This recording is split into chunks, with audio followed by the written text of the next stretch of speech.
Today I'm teaching on what is my worldview, and I'm going to tell you why you probably don't have one. I'm going to go into this teaching. You'll understand at the end of this how few people actually have a biblical worldview and the difference that it makes. This full teaching only goes to our subscribers, and at the end of the show, I answer questions from viewers and our subscribers. Like today, I'm answering the question, do all Christians go in the rapture, or do only some Christians go in the rapture? I'm Jimmy Evans. Welcome to the Tipping Point Show. Now, this teaching today is called, What is My Worldview? And is it biblical? Is it secular? Is it based on truth or deception? This is a huge issue because it determines how we live and prepare for eternity. Now, George Barna, who is a researcher, has done a massive survey on worldview and studying worldview. And it says here, I'm reading now from the research, a research study from Barna Group suggests that a large share of the nation's moral and spiritual challenges are directly attributable to the absence of a biblical worldview among Americans.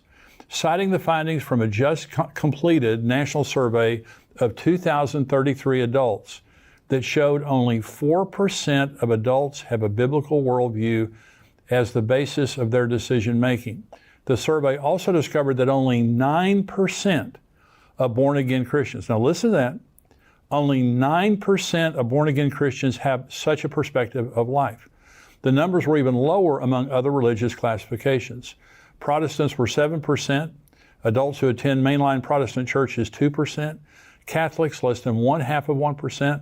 The denominations that produced the highest proportion of adults with a biblical worldview were non-denominational Protestant churches at 13%, Pentecostal churches at 10%, and Baptist churches at 8%. So you say, well, what constitutes a biblical worldview? Well, let me talk about that, because when Barna was researching this, he specifically gave some very clear guidance on what people believed, which was a basic biblical worldview, and whether they believed these things or didn't believe these things. For the purpose of the research, a biblical worldview was defined as believing that absolute moral truths exist, that such truth is defined by the Bible, and firm belief in 6 specific religious views. Now, this is going to come up on the screen here. So he's saying you have to believe that absolute moral truth exists. Now, this is very important because I'm going to talk about this more in just a minute. And the Bible defines that truth. Okay, so you have to begin with that. There is absolute truth. The Bible defines it. And here were the 6 different measures of how Barna measured whether people had a biblical worldview or not. Number 1, Jesus Christ lived a sinless life. That's what the Bible teaches. Number 2, God is the all-powerful and all-knowing creator of the universe, and He still rules it today. Number 3, salvation is a gift from God and cannot be earned. Number 4, Satan is real. Now, most Christians don't believe that Satan is real. Number 5, a Christian has responsibility to share their faith in Christ with other people. And number 6, the Bible is accurate in all of its teachings. I'm so excited to announce that my latest book, End Times Answers, 100 Real Questions from Real People, is now available for pre-order.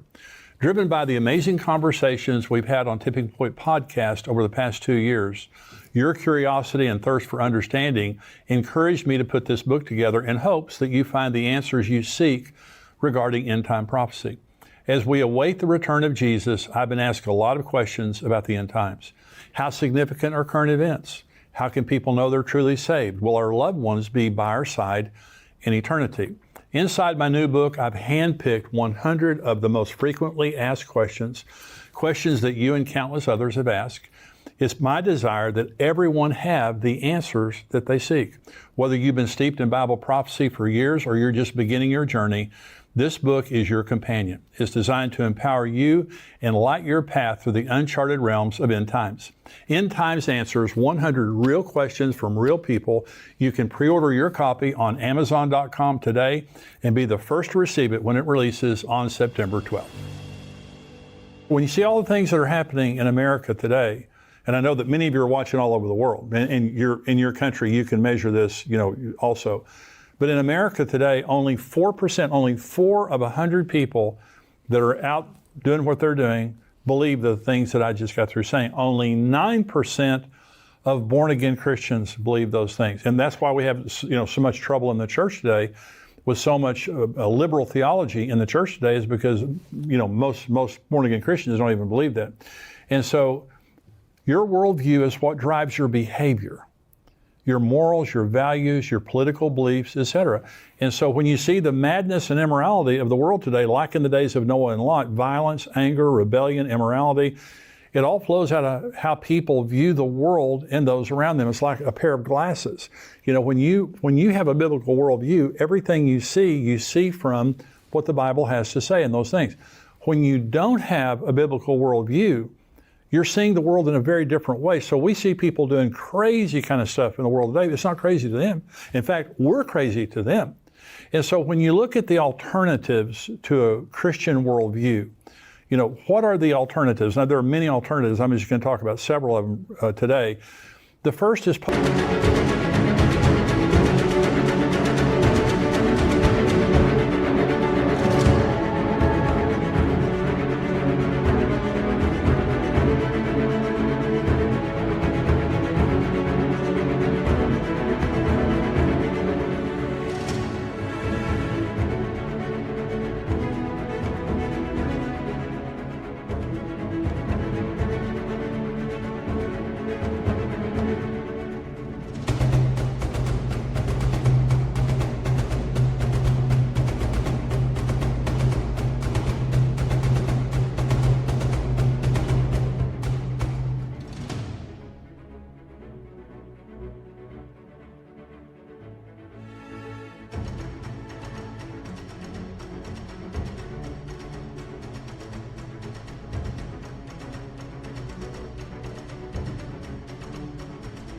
postmodernism. Now, this is the world that we're living in today. According to Barna's research, this is one of the most prevalent worldviews today, especially among younger people.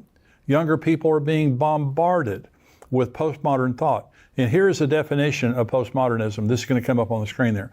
Postmodernism is an intellectual stance or mode of discourse which challenges worldviews associated with Enlightenment rationality dating back to the 17th century. Postmodernism is associated with relativism and a focus on the role of ideology in the maintenance of economic and political power.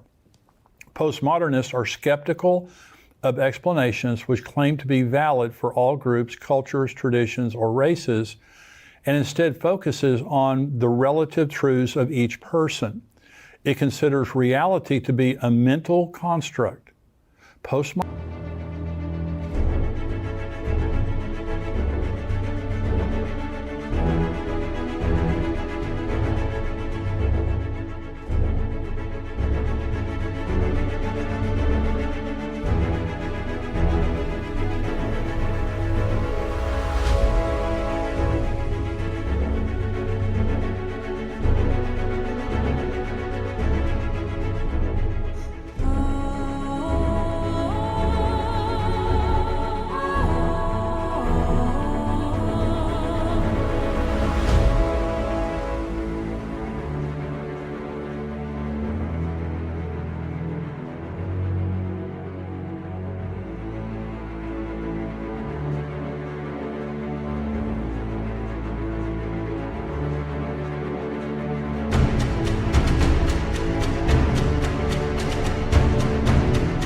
Modernism rejects the possibility of unmediated reality or objectively rational knowledge, asserting that all interpretations are contingent on the perspective from which they are made, claims to be objective fact, are dismissed as naive realism.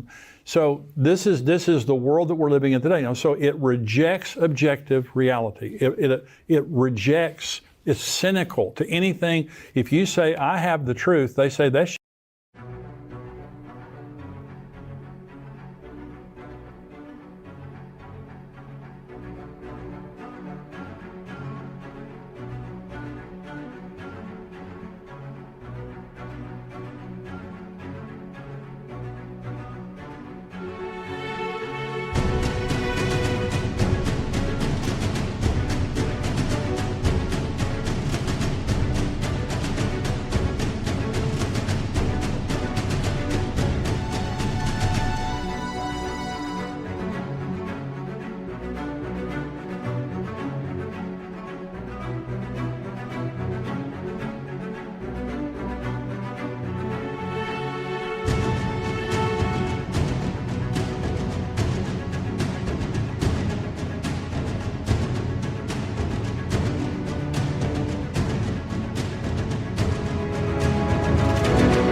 That's just a social construct. Well, we look at transsexualism today.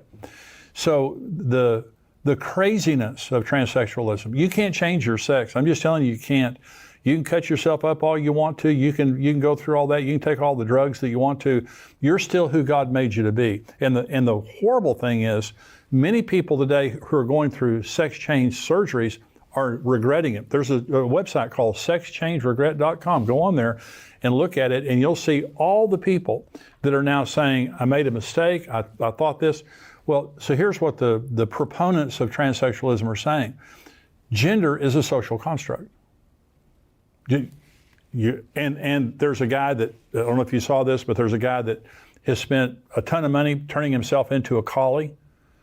And there are young people, going to school as cats and dogs and things like that. Well, some people say you can change your sex. Well, can you change your species? No, you can't. It's stupid. It's just really a stupid thing to even think about. Not to them. To a person who's postmodern, they say, you know something?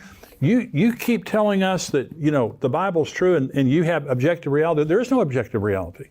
It is what we say it is. An individual can create their own reality. You say, well, is that a new teaching? No, that's Hinduism.